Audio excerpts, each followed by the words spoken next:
coordinate voluntary work in the village. That's right. What sort of thing could I do?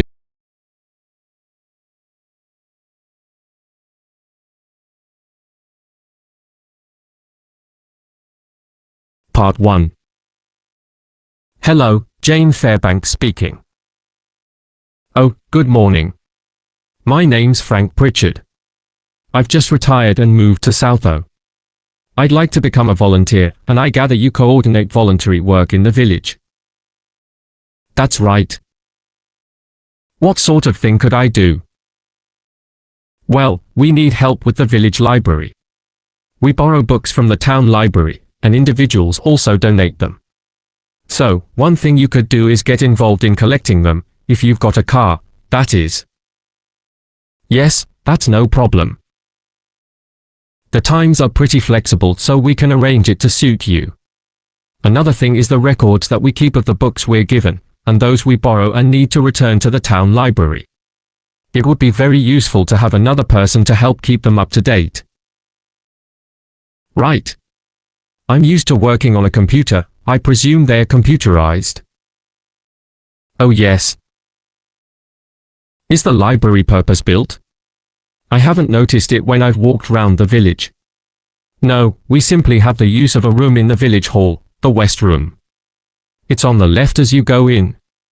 I must go and have a look inside the hall. Yes, it's a nice building.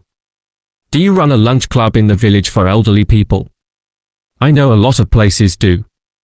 Yes, we have a very successful club. I could help with transport, if that's of any use. Oh, definitely. People come to the club from neighboring villages, and we're always in need of more drivers. And does the club have groups that focus on a particular hobby, too? I could get involved in one or two, particularly if there are any art groups. Excellent. I'll find out where we need help and get back to you. Fine. What about help for individual residents? Do you arrange that at all? Yes, we do it as a one-off. In fact, there's Mrs. Carroll. She needs a lift to the hospital next week, and we're struggling to find someone. When's her appointment? On Tuesday. It would take the whole morning. I could do that. Oh, that would be great. Thank you. And also, next week, we're arranging to have some work done to Mr. Salisbury's house before he moves, as he isn't healthy enough to do it himself. We've got some people to decorate his kitchen, but if you could do some weeding in his garden, that would be wonderful. Okay. I'd enjoy that. And presumably the day and time are flexible. Oh yes. Just say when would suit you best, and we'll let Mr. Salisbury know. Good. The volunteers group also organizes monthly social events, which is a great way to meet other people, of course. Ooh. So next month, on the 19th of October, we're holding a quiz. A couple of residents are great at planning unusual ones, and we always fill the village hall. That sounds like fun. Can I do anything to help? Well, because of the number of people, we need plenty of refreshments for halfway through. So, if you could provide any, we'd be grateful. I'm sure I could. I'll think about what to make, and let you know. Thank you. Then on November the 18th, we're holding a dance, also in the village hall. We've booked a band that specializes in music of the 1930s. They've been before, and we've had a lot of requests to bring them back. I'm not really a dancer, but I'd like to do something to help. Well, we sell tickets in advance, and having an extra person to check them at the door, as people arrive, would be good. It can be quite a bottleneck if everyone arrives at once. Okay, I'm happy with that. We're also arranging a New Year's Eve party. We're expecting that to be a really big event, so instead of the village hall, it'll be held in the Mountfort Hotel. The Mountfort. Mountfort Hotel. It isn't in Southo itself, but it's only a couple of miles away. The hotel will be providing dinner and we've booked a band. The one thing we haven't got yet is a poster. That isn't something you could do, by any chance, is it? Well, actually, yes. Before I retired I was a graphic designer, so that's right up my street. Oh, perfect. I'll give you the details, and then perhaps you could send me a draft. Of course. Part 2. Good morning and welcome to Oniton Hall, one of the largest estates in the area. My name's Nick, and I'm one of the guides. I'll give you a brief introduction to the estate while you're sitting down, and then we'll walk round. The estate consists of the house, gardens, parkland and farm, and it dates back to the 14th century. The original house was replaced in the late 17th century, and of course it has had a large number of owners. Almost all of them have left their mark, generally by adding new rooms, like the ballroom and conservatory, or by demolishing others. The farm looks much as it's always done, although the current owner has done a great deal of work to the flower beds. In the 17th century, the estate was owned by a very wealthy man called Sir Edward Downes. His intention was to escape from the world of politics, after years as an active politician, and to build a new house worthy of his big collection of books, paintings, and sculptures. He broke off contact with his former political allies, and hosted meetings of creative and literary people, like painters and poets. Unusually for his time, he didn't care whether his guests were rich or poor, as long as they had talent. Big houses like Oniton had dozens of servants until the 1920s or 30s, and we've tried to show what their working lives were like. Photographs of course don't give much of an idea, so instead, as you go round the house, you'll see volunteers dressed up as 19th century servants, going about their work. They'll explain what they're doing, and tell you their recipes, or what tools they are using. We've just introduced this feature to replace the audio guide we used to have available. I see there are a number of children here with you today. Well, we have several activities specially for children, like dressing up in the sorts of clothes that children wore in the past, and as it's a fine day, some of you will probably want to play in the adventure playground. Our latest addition is child-sized tractors that you can drive around the grounds.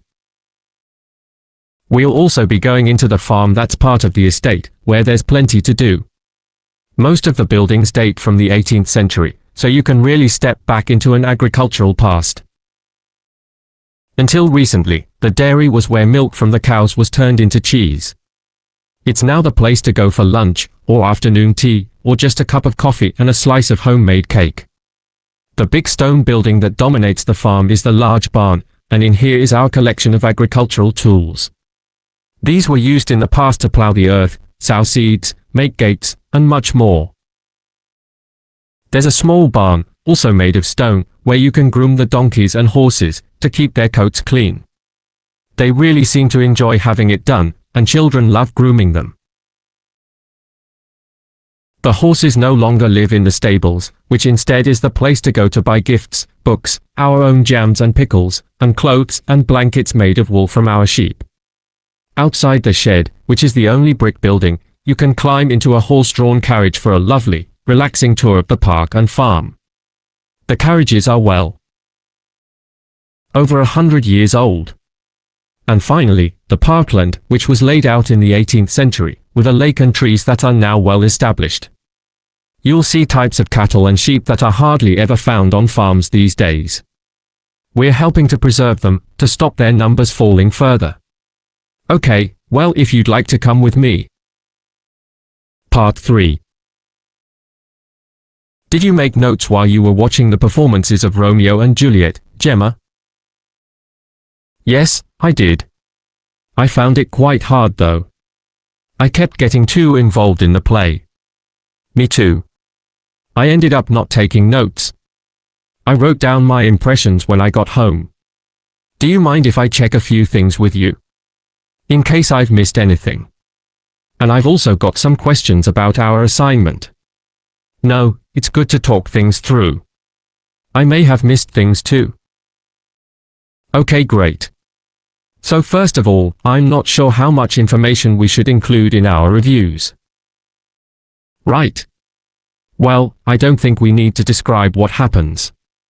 especially as Romeo and Juliet is one of Shakespeare's most well-known plays. Yeah, everyone knows the story. In an essay we'd focus on the poetry and Shakespeare's use of imagery, etc., but that isn't really relevant in a review. We're supposed to focus on how effective this particular production is. We should say what made it a success or a failure. And part of that means talking about the emotional impact the performance had on us. I think that's important. Yes. And we should definitely mention how well the director handled important bits of the play, like when Romeo climbs onto Juliet's balcony. And the fight between Mercutio and Tybalt. Yes. It would also be interesting to mention the theatre space and how the director used it, but I don't think we'll have space in 800 words. No? Okay. That all sounds quite straightforward. So what about the Emporium Theatre's production of the play? I thought some things worked really well, but there were some problems too. Yeah. What about the set, for example? I think it was visually really stunning. I'd say that was probably the most memorable thing about this production. You're right. The set design was really amazing, but actually, I have seen similar ideas used in other productions. What about the lighting? Some of the scenes were so dimly lit it was quite hard to see. I didn't dislike it. It helped to change the mood of the quieter scenes. That's a good point. What did you think of the costumes? I was a bit surprised by the contemporary dress, I must say. Yeah, I think it worked well, but I had assumed it would be more conventional. Me too. I liked the music at the beginning and I thought the musicians were brilliant, but I thought they were wasted because the music didn't have much impact in Acts 2 and 3. Yes, that was a shame. One problem with this production was that the actors didn't deliver the lines that well. They were speaking too fast. It was a problem, I agree, but I thought it was because they weren't speaking loudly enough, especially at key points in the play. I actually didn't have a problem with that. It's been an interesting experience watching different versions of Romeo and Juliet, hasn't it? Definitely. It's made me realize how relevant the play still is. Right. I mean, a lot's changed since Shakespeare's time, but in many ways nothing's changed. There are always disagreements and tension between teenagers and their parents. Yes, that's something all young people can relate to, more than the violence and the extreme emotions in the play. How did you find watching it in translation? Really interesting. I expected to find it more challenging, but I could follow the story pretty well. I stopped worrying about not being able to understand all the words and focused on the actors' expressions. The ending was pretty powerful. Yes. That somehow intensified the emotion for me. Did you know Shakespeare's been translated into more languages than any other writer? What's the reason for his international appeal, do you think? I was reading that it's because his plays are about basic hems that people. Yeah, and they can also be understood on different levels. The characters have such depth. Right, which allows directors to experiment and find new angles. That's really important because part for right, everyone, let's make a start. Over the past few sessions, we've been considering the reasons why some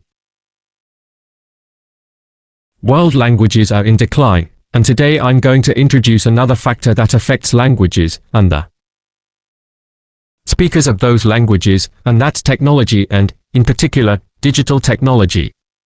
In order to illustrate its effect, I'm going to focus on the Icelandic language, which is spoken by around 321,000 people, most of whom live in Iceland, an island in the North Atlantic Ocean. The problem for this language is not the number of speakers, even though this number is small. Nor is it about losing words to other languages, such as English. In fact, the vocabulary of Icelandic is continually increasing because when speakers need a new word for something, they tend to create one, rather than borrowing from another language. All this makes Icelandic quite a special language. It's changed very little in the past millennium, yet it can handle 21st century concepts related to the use of computers and digital technology. Take, for example, the word for web browser. This is varfri in Icelandic, which comes from the verb to wander. I can't think of a more appropriate term because that's exactly what you do mentally when you browse the internet. Then there's an Icelandic word for podcast, which is too hard to pronounce. And so on. Icelandic, then, is alive and growing, and it's a big but. Young Icelanders spend a great deal of time in the digital world, and this world is predominantly English. Think about smartphones. They didn't even exist until comparatively recently, but today young people use them all the time to read books, watch TV or films, play games, listen to music, and so on. Obviously, this is a good thing in many respects because it promotes their bilingual skills, but the extent of the influence of English in the virtual world is staggering, and it's all happening really fast. For their parents and grandparents, the change is less concerning because they already have their native speaker skills in Icelandic. But for young speakers, well, the outcome is a little troubling. For example, teachers have found that playground conversations in Icelandic secondary schools can be conducted entirely in English, while teachers of much younger children have reported situations where their classes find it easier to say what is in a picture using English, rather than Icelandic. The very real and worrying consequence of all this is that the young generation in Iceland is at risk of losing its mother tongue. Of course, this is happening to other European languages too, but while internet companies might be willing to offer, say, French options in their systems, it's much harder for them to justify the expense of doing the same for a language that has a population the size of a French town, such as Nice. The other drawback of Icelandic is the grammar, which is significantly more complex than in most languages. At the moment, the tech giants are simply not interested in tackling this. So, what is the Icelandic government doing about this? Well, large sums of money are being allocated to a language technology fund that it is hoped will lead to the development of Icelandic-sourced apps and other social media and digital systems, but clearly this is going to be an uphill struggle. On the positive side, they know that Icelandic is still the official language of education and government. It has survived for well over 1,000 years, and the experts predict that its future in this nation-state is sound and will continue to be so. However, there's no doubt that it's becoming an inevitable second choice in young people's lives. This raises important questions. When you consider how much of the past is tied up in a language, will young Icelanders lose their sense of their own identity? Another issue that concerns the government of Iceland is this. If children are learning two languages through different routes, neither of which they are fully fluent in, will they be able to express themselves properly?